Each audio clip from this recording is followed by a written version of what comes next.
What I meant to ask you, while we're talking about the World Cup, what's your views on the penalty taking, where they do this shimmying and the stopping and the starting? What's as you know, as a former player, I personally think they should just fucking run up and kick the ball. Oh, yeah. Hammer it. And I think some of them, when they do that stopping and starting, it gives the goalkeeper an advantage sometimes. But whether it's their confidence, whether it's nerves. I mean, who missed penalties? Messi missed penalties, Ronaldo? didn't he? Yeah. Did Harry miss one? Well, Harry he has before. He had missed the first one And against took Croatia it because again. they saved it, and then he got And a took it again. retake. So that shows you, doesn't it? You know? Yeah. And Harry's probably the best penalty taker. Yeah.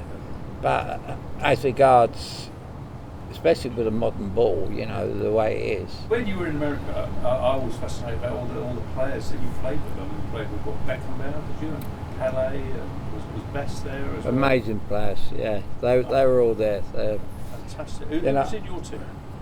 We broke the record over there. We had a good team. We had people like David Nish, Yes. Bruce Rioch, Wow. Derby. Yeah. And we had myself. We had a couple of good Americans. Steve Battle played at Bournemouth. He would have got in any team. He was fabulous. Big Roger Davis played at Derby. We had Peter Ward who played at Notts Forest. He was very bright. And we broke all records. The great Tommy Hutchinson who played it. And that was a great idea to build it up in the USA. Yeah. That was a great idea to bring, pros that were coming to the end of their career, might be 26, 27, 20, 28, but to go there, go into the games, bring a lot of people into the games, keep fit all summer, then they'll pay their wages. The club don't pay their wages, so it was a kind of a win-win. But what was it like with those players playing opposite, the Beckenbauers and stuff? Well, I took it different from anyone else. I took it real personal because that would have been when I got banned from England. They were the players I wanted to play against in the international football, and to come across there. And that's what the FA done me out of, really. And that was my thing going with that. Why as the English, why have we always been against the maverick players over the years? Why have the managers not gone with the Letitiers, the Alan Hudsons, Currys? Glenn Hoddles, yeah. Glenn Hoddles. Well, you find it's the coaches that kind of look at them and they think, well, I can't tell him what to do, and how to behave, It's even when Revie got, had the thing with me and Alan Ball. We didn't want us there. He wanted to cause trouble with us, But he didn't want us in his team because who can tell Alan Ball what? Actually, Alan Ball. I mean, I said to him one night, he's picked you out because you've won the World Cup and he ain't. And he ain't even won the European Championship with Leeds, And he's pointing the finger at Alan Ball. You do it my way or no way, and that's the kind of management scenario we had, Did you like it, Don? Oh, it's not really good. I couldn't. I don't know the answer to that. You put me off with like. No, I didn't like him. He's not a very nice man. He was complete opposite of the people I was brought up with. My dad brought me up to play the game. Then I ended up playing with Tony Wadden at Stoke, and I played with. You play football for people you love. Yeah. You play with your family. You play with yourself, of course. You play, and if you're doing well at ground, you play for the sport. You don't play with people you don't like. These Leeds players that said they like them, because they were all paid under whatever, get what they get, but they weren't. I had Eddie Gray on my podcast, and he said everyone that played for Leeds, he says, we had some wonderful players. I said, did you never have any average players at Leeds? And he went, well, what do you mean by that? I went, well, Brian Clough even said to Don Revie, didn't he? Yeah.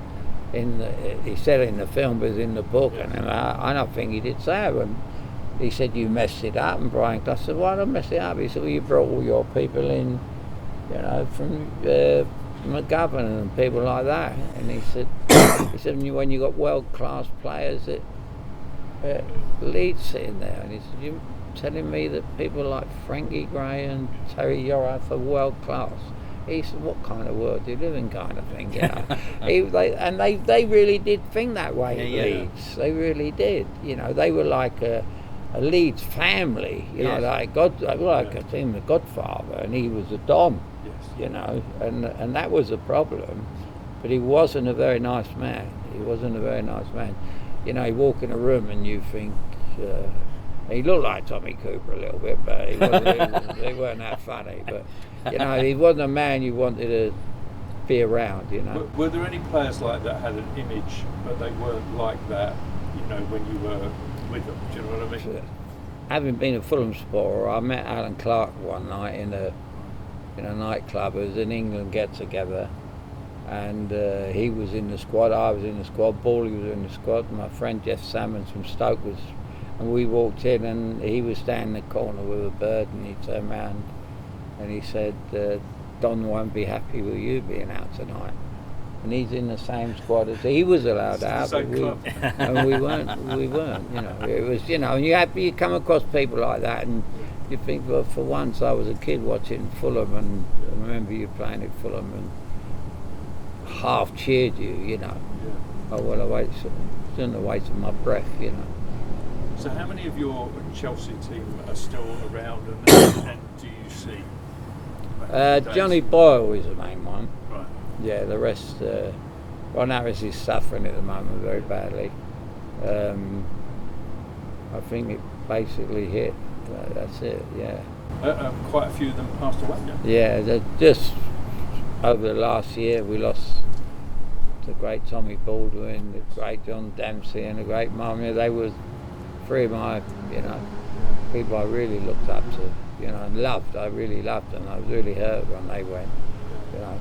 But that's the terrible thing about football, and you pack up and you know, and with not having the money that they earn today, you know. And somebody was down in Eastbourne in the end, and it was, you know. I think though, Al, looking back now, that you probably played in the golden era of football. I mean, today's football is a bit, it's really, I look at people who own the football club, and the players really are like racehorses to them. They have them all monitored, sports science, they've got to eat, drink, do what they're told, and basically live a regime to be peak fitness and be true athletes, which you can say that's great for the fans watching the game, they're getting value out of it. But I think it's taking it from a working class sport where the kid who lived in the flat or the house there went on to play for Chelsea, and you know, it was working class people, and there weren't no sort of interference from the higher levels and all different things. I know it's brought the game on, but the pitches were shit, the terraces were shit. You know, like it was. Well, it was working man's. It was a working man's thing. But that's why it was so good. The players had character then. They all had. And but they were the likes of it. Maradona and the likes of Pele were brought up on the beach, you know. Yeah. So and to control, that's where they learn their control. Yeah. I learned my control in a cage, you know, playing 1-2s off the walls and all this and everything else. It's the greatest upbringing you can have, you know. But nowadays, it's exactly what you're saying. They're taking kids to football clubs and coaching kids at 5, 6, 7, 8. You can't coach kids at 5, 6, 7, 8.